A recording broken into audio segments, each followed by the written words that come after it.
21 марта в стенах факультета крымско-татарской и восточной филологии Таврической академии прошел ряд торжественных мероприятий, посвященных дню рождения факультета. 21 марта ежегодно мы проводим День факультета. Он совпадает с Новым годом. Новый год – это Ноурус.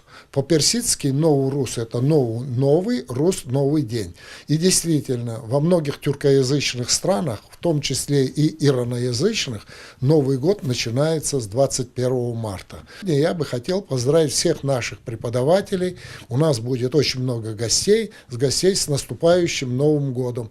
Пожелать им здоровья, счастья, благополучия и всего самого доброго. А нашим студентам хорошо сдать летнюю сессию, и чтобы они успешно продолжали свои занятия на нашем факультете. В рамках праздничной программы состоялась ярмарка культур и концерт, на котором с вокальными, танцевальными номерами и декламациями выступили студенты факультета крымско-татарской и восточной филологии.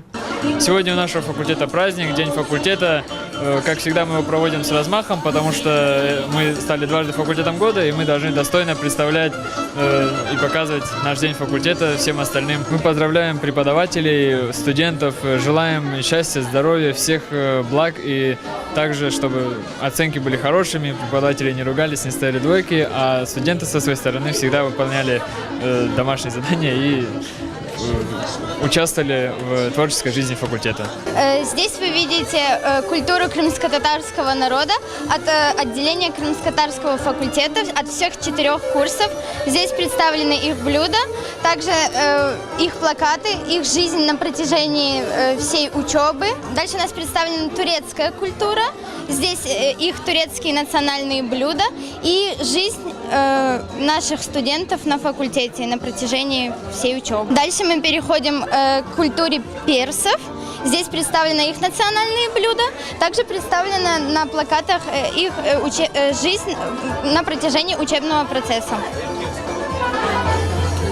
И сейчас мы подошли к культуре арабов.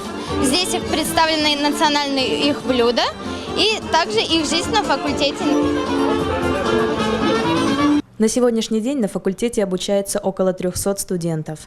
После окончания факультета выпускники преимущественно работают в сфере образования, в области журналистики, занимаются переводческой деятельностью. Алена Арцебашева, Сергей Мельник, пресс-служба Крымского федерального университета.